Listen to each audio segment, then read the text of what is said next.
Kurang besar, Bu. Jelas. Jelas, ada yang kurang keras ini?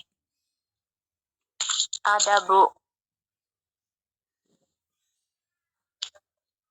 Ini sudah kedengar? Sudah, Bu. Sudah, Bu. Oke, baik.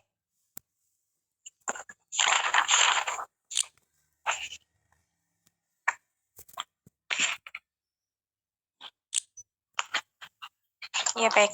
Silakan on cam semua.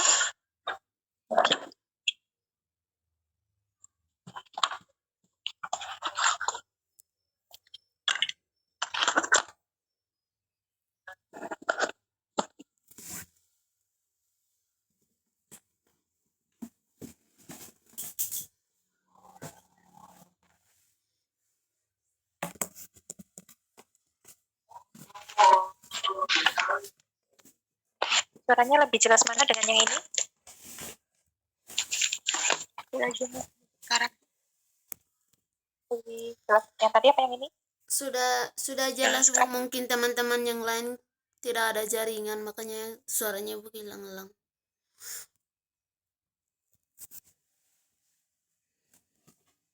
Dengan yang tadi, suara saya yang saya tanya tadi dengan sekarang ini lebih jelas yang mana? Yang tadi, Bu, yang pertama. Ya, Bu, yang pertama.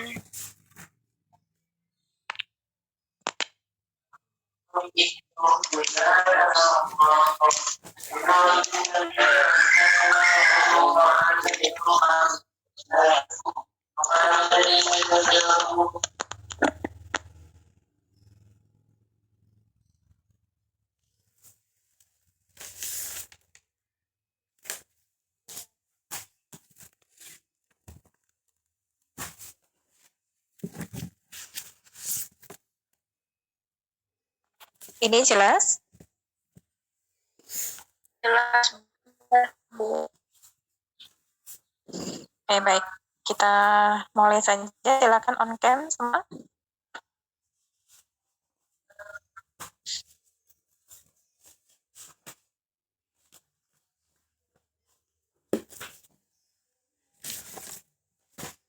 Ya, Dek, untuk Ketua Kelas 1 PJMK, silakan presensinya manual ya, Dek.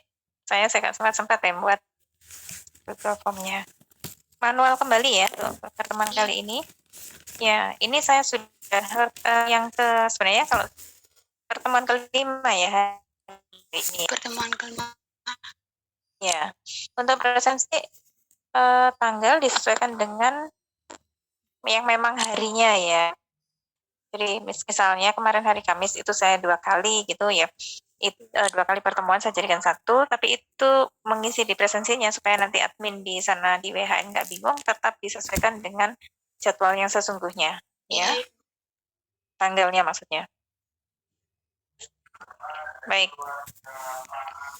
Ya, mohon maaf ini rumah saya dekat masjid, masjid ada pengajian gitu ya. Ya, hari ini sesampainya ya, Dek, sesampainya nanti materi bisa saya sampaikan sampai mana, karena waktunya terbatas, hanya 40 menit sesuai dengan limit Zoom-nya. Jadi nanti sedapatnya, nanti sisanya kita pertemuan berikutnya, gitu ya. Oke. Hari ini kita akan belajar tentang deteksi dini, komplikasi masa nifas.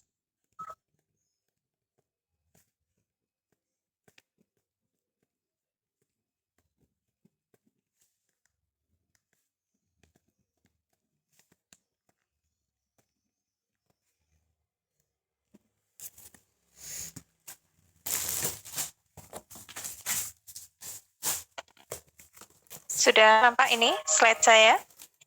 Sudah, Bu. Oke, baik. Ya, hari ini kita akan belajar tentang deteksi dini komplikasi pada masa nifas dan cara penanganannya. Deteksi dini ini cukup banyak yang kita bahas, makanya saya bilang tadi kita secukupnya sampai dengan di mana ya untuk belajar hari ini. Ya, ini adalah yang kita pelajari subtopik untuk deteksi dini pada masa nifas ya. Ada perdarahan pervaginam, kemudian ada infeksi masa nifas, ada hipertensi pada kehamilannya yang ini berimbas pada masa nifas yaitu preeklamsi, kemudian ada demam, muntah, dan rasa sakit waktu berkemih. Kita akan juga membahas tentang masalah payudara yang dialami oleh ibu selama masa nifas. Kemudian kehilangan nafsu makan dalam waktu yang lama, dan gangguan psikologis. Ya. Jadi itu adalah beberapa subtopik yang akan kita bahas pada pokok bahasan deteksi dini dan komplikasi pada masa nifas. Adapun tujuan pembelajarannya, yaitu setelah mendapat perkuliahan ini, diharapkan mahasiswa mampu menjelaskan kembali tentang deteksi dini dan komplikasi fisik pada masa nifas dengan benar. Kemudian diharapkan juga mahasiswa dapat menjelaskan kembali tentang deteksi dini dan komplikasi psikologisnya. Jadi, diharapkan Anda nanti bisa menjelaskan komplikasi baik fisik maupun psikologis ya, yang terjadi pada masa nifas. Baik, kita masuk di yang pertama, yaitu perdarahan masa nifas. Ya.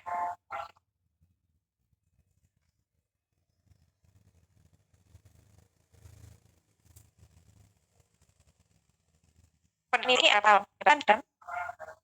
Seseorang mengalami perdarahan pervagina, dikatakan dia kategori mengalami perdarahan apabila darah yang keluar itu lebih dari 500 cc.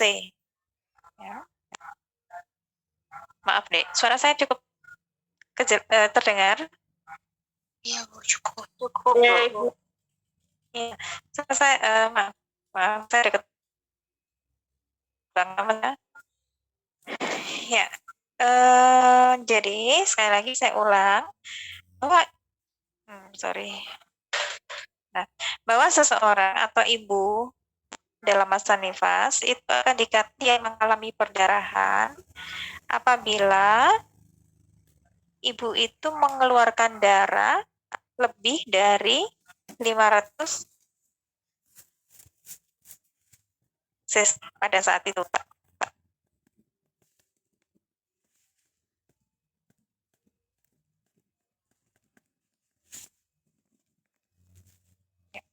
Nah, perdarahan ini ada dua kategori ya. Perdarahan yang terjadi dalam waktu 24 jam. Ada yang perdarahannya terjadi setelah 24 jam masa nifas. Jadi, ada ibu nifas yang mengalami perdarahan dalam waktu 24 jam masa nifas. Artinya setelah melahirkan 1-2 jam, 1-3 dalam dia mengalami perdarahan. Ada juga yang mengalami perdarahan setelah 24 jam masa nifas. Jadi ada dua kategori perdarahan di dalam masa nifas, yaitu sebelum 24 jam dan sesudah 24 jam. Kalau yang belum 24 jam, itu biasanya disebut dengan perdarahan persalinan dini atau early HPP, hemorrhagic postpartum. Ya. Kalau yang lebih dari 24 jam ibu baru mengalami perdarahan, maka disebut perdarahan pasca persalinan late HPP, late hemorrhagic postpartum. Jadi yang sebelum 24 jam itu adalah early HPP, yang lebih dari 24 jam itu adalah late HPP. Jadi perdarahan persalinan lambat dan perdarahan pasca persalinan dini. Nah, penyebabnya ada beberapa, di situ saya tuliskan. Yang pertama ada trauma dari traktus genitalis, ya. Kemudian yang kedua bisa terjadi karena perdarahan dari tempat implantasi plasenta. Jadi tempat tertanamnya plasenta, ya. Jadi perdarahannya bisa terjadi dari tempat tertanamnya plasenta. Kenapa itu bisa terjadi? Mungkin ibu mengalami yang namanya retensio plasenta, ya, atau perdarahan atonis. Kemudian penyebab berikutnya yaitu gangguan koagulopati. Gangguan koagulopati ini adalah gangguan pembekuan darah. Ya. Jadi itu adalah beberapa sebab mengapa ibu nifas bisa mengalami perdarahan. Ya, nanti itu akan diurai di bawah ya, kausa atau sebab-sebab ini. Nah, ini gejalanya. ibu mengalami perdarahan, yaitu akan keluar darah dari jalan lahir. Dan itu banyak. Ya kalau sedikit mungkin itu hanya oke, tapi ini banyak. Lebih dari 500 cc gitu ya secara kuantitatif. Kemudian ibu mengalami atonia uteri atau rahimnya lunak. Ya. Kemudian fundus uterinya naik. Jika pengaliran darah keluar terhalang oleh bekuan darah atau selaput janin, maka darah itu akan terkumpul sehingga menyebabkan uterus itu bertambah besar dan naik gitu ya. Kalau itu dibiarkan, maka akan timbul tanda-tanda syok. Itu dari ibu yang mengalami perdarahan. Nah, adapun karakteristik dari perdarahan yang dialami oleh ibu itu menunjukkan dari penyebab perdarahannya. Ingat ya, karakteristik perdarahan yang dialami oleh ibu, karakteristik itu adalah ciri-ciri ya. Ciri-ciri perdarahan yang keluar yang dialami oleh ibu menunjukkan sebab dari terjadinya perdarahan. Ingat itu ya. Nah, kalau misalnya ibu nifas, dia mengalami perdarahan, darah yang keluar berwarna merah tua, ya. Merah tua karena berasal dari darah vena. Biasanya darah vena itu warnanya merah tua ya. Kalau yang merah muda itu biasanya dari arteri. Nah, kalau darah yang keluar warnanya adalah merah tua, kemudian kita cek kontraksi, ternyata kontraksinya ibu lemah, ya, atau tidak ada kontraksi, maka penyebabnya adalah atonia uteri. Ya. Penyebabnya adalah atonia uteri. Atonia uteri itu tidak adanya kontraksi. Gitu ya. Nah, kalau perdarahan yang keluar dari jalan lahir ibu itu warnanya merah muda, bukan tua, ya itu biasanya berasal dari arteri. Dan kontraksi uterusnya baik atau kuat, maka kemungkinan penyebabnya adalah adanya robekan jalan lahir. Ingat ya, karakteristik perdarahan itu menunjukkan kausanya, menunjukkan penyebabnya. Gitu ya. Jadi kalau misalnya keluar perdarahan, ternyata kontraksinya tidak ada, sudah pasti itu adalah atonia. Tapi kalau kontraksinya bagus tetapi ibu keperdarahan, dan kita lihat, oh darahnya warnanya merah muda, ya mungkin itu ada robekan dari jalan lahir. Gitu. Ya. Nah, kalau perdarahan karena robekan jalan lahir, misalnya karena jalan lahir itu ada banyak ya, bisa karena serviknya, bisa karena perineumnya yang robek, gitu ya.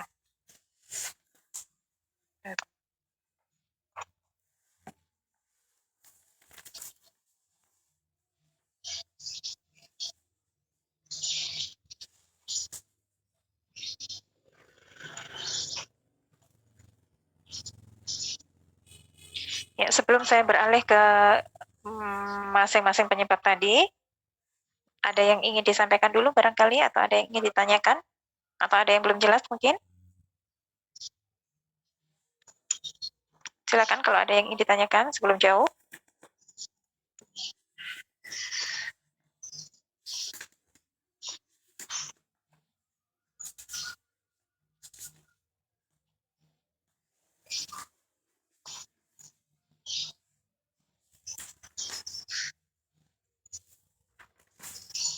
Dan ada Bu.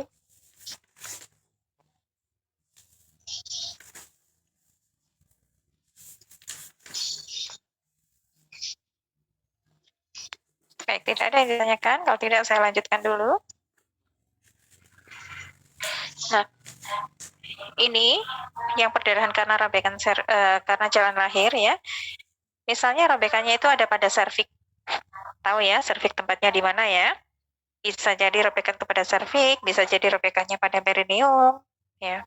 Nah, kalau misalnya robekannya ini pada serviks, pada saat inspeksi atau periksa pandang, kita melihat bahwa darah yang keluar itu berwarna merah muda karena sel arteri. Sudah pasti kalau jalan lahir ya, trauma pada jalan lahir, ini pasti akan ada robekan dari pembuluh darah. Ya.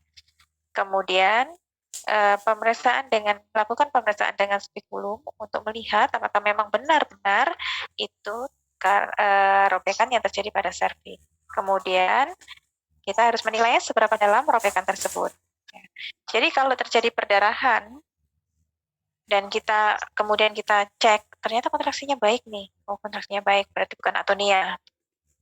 Maka kita lihat, oh darahnya yang keluar merahnya merah, bukan merah tua gitu ya. Nah, berarti ini mungkin ada robekan jalan lahir ini. Nah, kita cek kalau perineum baik-baik saja, ya sekitar baik-baik saja, maka kita harus lihat ke dalam. Siapa tahu robekannya pada serviks. Serviks ini kan letaknya di dalam. Ya, maka lakukan inspeksi ya. Dengan inspekulo. Kita pasang spekulum. Ya, kita pasang spekulum.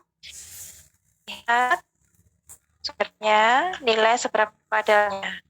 Gitu ya. Kemudian kalau sudah kita lakukan inspeksi dengan menggunakan spekulum atau inspekulo, cek kontraksinya. Nah, kalau kontraksinya bagus, ya sudah pasti itu bukan karena atonia. Ya. Nah, bagaimana penata laksanaannya? Kalau itu robekan jalan lahir, terutama ada di serviks atau di mana ya, kanalis vaginalis barangkali ya, yang kena arteri sehingga darahnya memang mengalir, itu kan cepat dijahit. Gitu ya. Dapat robekan yang berdarah atau robekan lebih dari 1 cm, maka robekan tersebut harus segera dijahit. Gitu ya. Nah, agar mudah penjahitan, sebaiknya fundus uteri ditekan ke bawah sehingga serviks dekat dengan vulva. Kemudian kedua bibir serviks dijepit dengan klem dan ditarik ke bawah. Nah, yang penting bukan jahitan lukanya, tapi pengikat dari cabang arteri uterin. Nah, ini begini, pada saat kalian melakukan penjahitan atau heading, di NC dulu sudah diajarkan penjahitan perineum ya, Dek? Belum, Bu. Belum Oh, belum. Ini sedang berjalan kan mata kuliah itu bersamaan dengan Iya, nifas? masih, Bu. Ibu. Kan baru semester 3.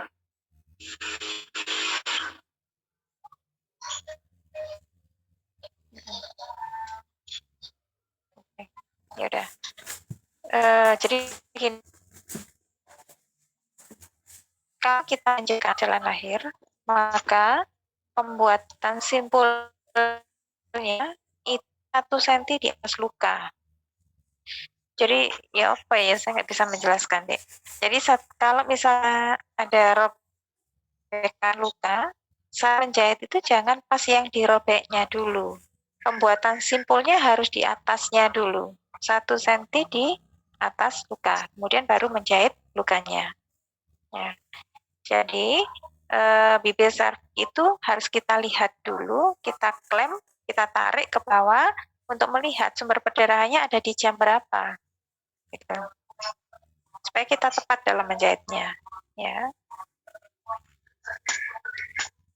Jadi yang paling bawah itu dikatakan yang penting bukan jahitan lukanya, tetapi pengikatan dari cabang-cabang arteri uterinnya. Yang saya bilang tadi, bahwa dalam melakukan penjahitan itu harus kita membuat simpul dulu deh. Itulah yang dikatakan pengikatan dari cabang-cabang arteri uterin. Nah, simpulnya ini adalah kita buat simpul di atas 1 cm di atas luka. Gitu. Ya nanti di di penjahitan ini barangkali INC mungkin Anda akan diajarkan itu. Baik. Nah, kemudian yang kedua, perdarahan bisa saja terjadi karena adanya retensio plasenta. Ya. Retensio plasenta ini adalah plasenta belum lahir dalam waktu 30 menit sesudah bayinya lahir. Sudah pernah mendengar istilah retensio plasenta, Dek? Udah. Kenapa?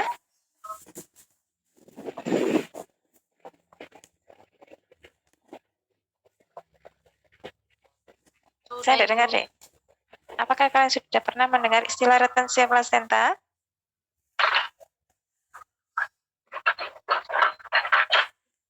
Halo, kok nggak ada yang menjawab? Suara saya bisa didengar tidak? Bu. Sudah, Bu. Ya, tolong dijawab, apakah sekali lagi, apakah kalian sudah pernah mendengar istilah retensio placenta? Sudah, Bu. Sudah, Bu. Oke, apa itu retensio placenta? Dari saya, Bu. Silakan. Komplikasi kehamilan di mana plasenta terlepas dari dinding rahim bagian dalam sebelum proses persalinan, Bu.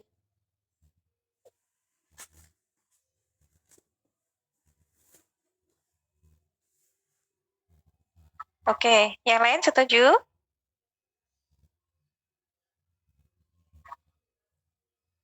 Yang lain setuju? Atau ada pendapat lain?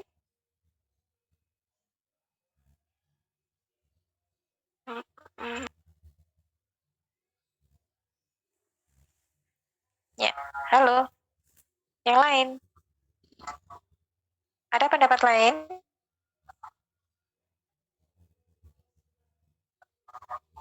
Loh, mana ini suaranya yang lain? Dek, coba diulang jawabannya tadi, Dek. Komplikasi kehamilan di mana plasenta terlepas dari dinding rahim bagian dalam sebelum proses persalinan. Oke, ya. Ini yang menjawab Marianti ya? Marianti siapa namanya? Marianti Ege, Bu. Ya, betul. Ya. Yang lain setuju, Dek? Sepaham? Sependapat? Halo, yang lain mana nih? Sama Ibu. Juga kondisi ketika plasenta atau ari-ari tidak keluar dengan sendirinya atau tertahan di dalam rahim setelah melahirkan. Coba diulang, Cynthia. Kondisi ketika plasenta atau ari-ari tidak keluar dengan sendirinya atau tertahan di dalam rahim setelah melahirkan. Ya, berarti ada dua jawaban nih. Ya, ada dua jawaban ya. Silakan. Dari saya, plasenta itu adalah keadaan plasenta belum lahir setengah jam setelah janin lahir. Ya. Ya, seperti yang disampaikan. Baik, terima kasih, sorry. Iya, 10 menit lagi selesai ya, Adik. Nanti kita lanjutkan di minggu depan ya. Ya, Bu. Ya, retensio placenta, kalau yang pertama tadi, pendapat yang pertama, itu namanya solusio placenta. Di mana plasenta lepas duluan, sebelum bayinya lahir itu namanya solusio placenta. Tapi kalau retensio placenta adalah placenta yang belum lahir, 30 menit setelah bayinya lahir. Ini di sini sudah ada nih tulisannya ya. Jadi, placenta itu tertahan di dalam, dia tidak bisa lepas nih, tidak bisa lahir. Idealnya, setelah ibu melahirkan, 15 menit kemudian plasentanya harusnya sudah lahir. Sudah lepas nih. Tetapi dia belum. Ditunggu lagi, kita toleransi lagi selama 15 menit kedua, yaitu 30 detik. Dengan pemberian oksi. Nanti di APN diajarkan itu. Nah, ternyata setelah 30 menit ditunggu, plasenta juga belum lepas. Batas waktunya adalah 30 menit, 30 menit, maka sudah kita deteksi dia adalah retensio placenta. Jadi retensio placenta itu adalah plasenta yang belum lahir atau belum lepas 30 menit setelah bayinya lahir. Itu retensio placenta. Jadi bedanya dengan yang jawaban pertama tadi, kalau jawaban pertama itu kan plasentanya lepas duluan ini dari endometrium sebelum bayinya lahir. Itu namanya solusio placenta. Tuh ya. Nah, penyebab dari retensio placenta ini ada beberapa ya. Ada mungkin karena his yang kurang adekuat, ya, atau mungkin insersi plasentanya, tertanamnya plasenta itu terlalu dalam. Ya, itulah penyebab dari terjadinya retensio placenta. Ya, nanti pelaksanaannya ini masih banyak. Nanti saya lanjutkan minggu depan ya, Dek. Sampai di sini, sampai di retensio placenta, ada yang ingin ditanyakan dulu?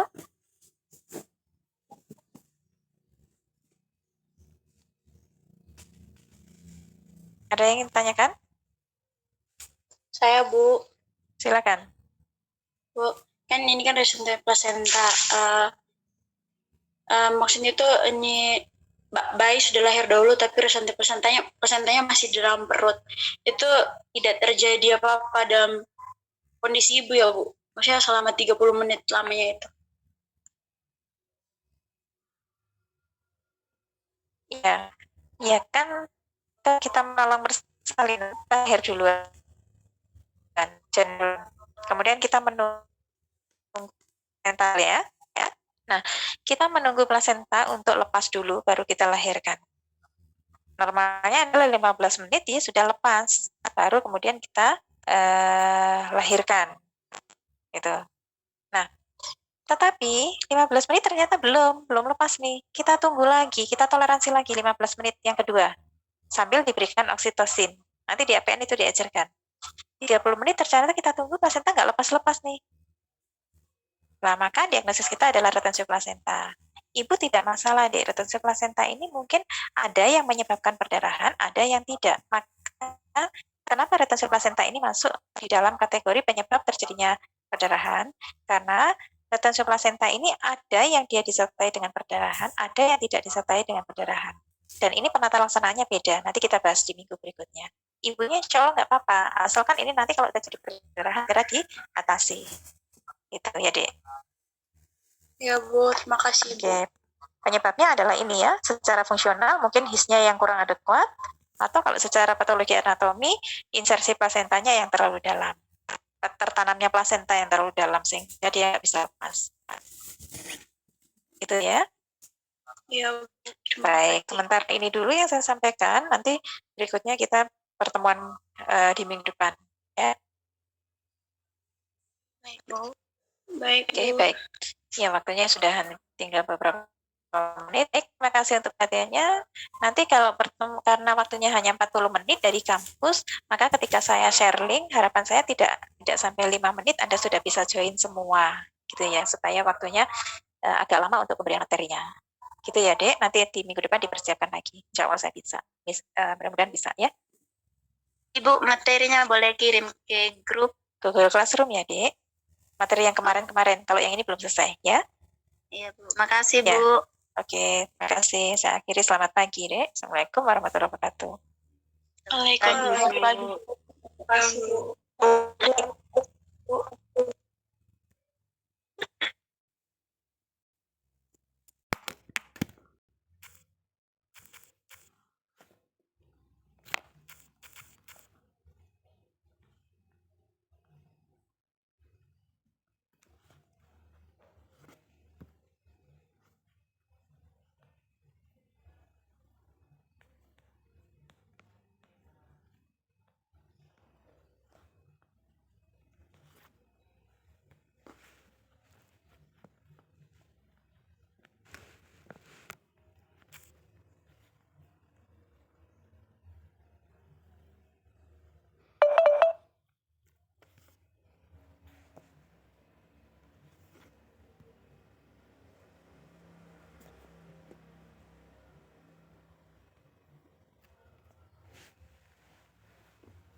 Assalamualaikum. Iya. Lagi ngapain? Sini dong, lukain itu dong. Lukain itu dong. Lukain itu dong. Sini. Nakal nggak hari ini? Nakal nggak hari ini? Enggak, jadi anak pintar. Iya. Sudah makan belum? Sudah mandi. Ayah aku sakit lagi. Oh, sakit lagi. Iya. Taruh sepatu lagi. Taruh sepatu itu. Iya. Taruh sepatu ya. Ayah nggak mau sama. Sudah itu. Apa? Waduh. Saya taruh sepatunya. Ada kuat, ada kuat. Wow. Bisa nggak?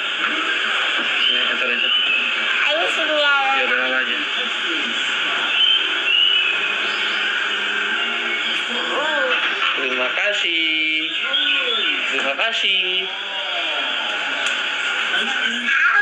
Sama-sama.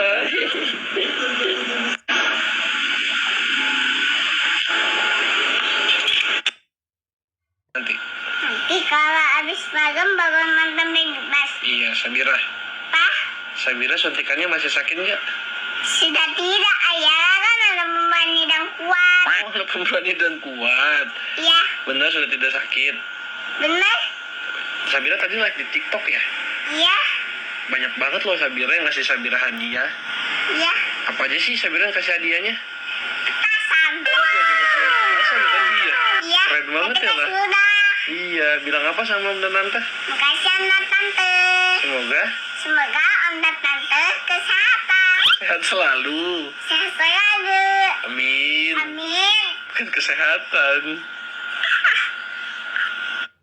Halo Bun, apa kabar? Hari ini aku mau bersihin kulkas, tapi sebelumnya aku mau sedekah sama dua tetangga aku karena mereka janda. Alhamdulillah aku ada sedikit rezeki hasil dari TikTok. Mau aku kasih uangnya, aku mau ngasih detail baju aku Bun. Dressnya bagus banget, bahannya juga adem. Kalian kalau mau samaan bisa beli di bio aku nomor 3. Tuh gemoy banget kan? Yang hijab juga bisa pakai baju ini. Bisa dipakai buat kondangan juga loh Bun. Kita lanjut, aku bersihin botol kosong dulu. Taruh di sini nanti banyak kok yang ngambil. Terus aku lanjut kasih uangnya. Mereka berdua ini sering banget jagain Raihan. Raihan manggil mereka nenek, aku manggilnya tante. Mumpung Raihan lagi dijagain tante, kesempatan aku buat beres-beres. Si biasa, aku pasti buka hordeng dulu Bun. Sama buka.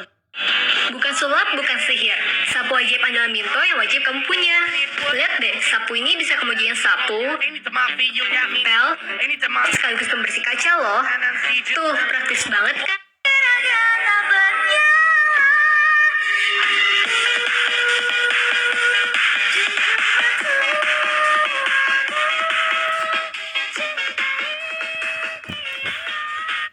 Ronda Rousey real. Let's go. Yo 03. Yo Sony Bitcoin. Yo 03. Ayah gimana? Ayah gimana? Aku sayang ayah. Waktu Hawa bangun, ayah kok nggak pulang-pulang, masih pergi aja ayahnya. Atau pergi atau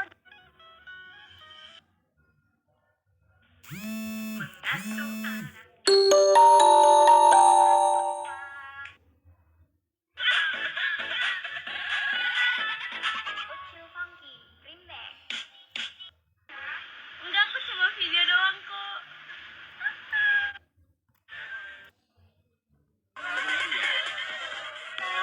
Aku sembuh, aku memandangmu.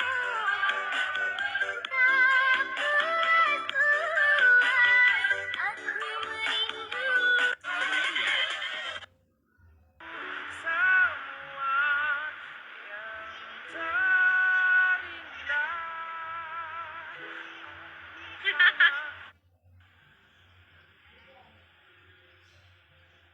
ayah Ya, kita beramal yuk. beramal. Ya. Ayo, ayah mah seneng kalau mau beramal. Tunggu bentar. Kita beramal.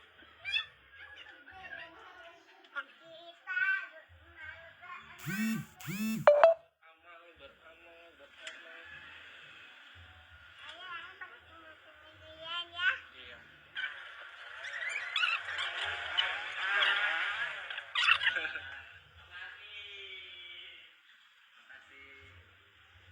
Bismillah dong, bismillah. Bismillahirrahmanirrahim.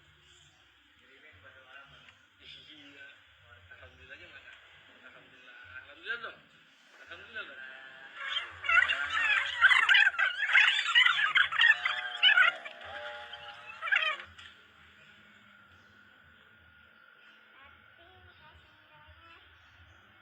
Iya.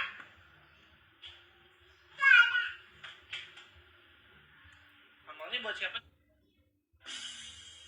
Bila ku mimpi kamu jaga dari tidurku, aku sebut namamu. Hey, pembenciku, semakin kau benci aku. You want me then,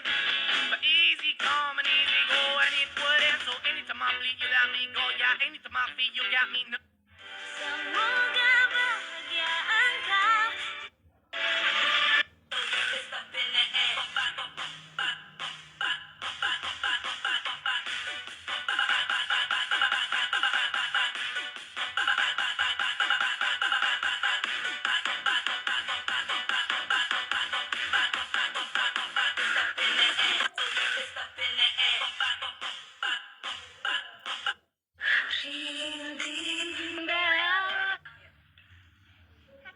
Bahagia aku bila bersamamu, tenang hatiku dalam pelukanmu, tetap dalam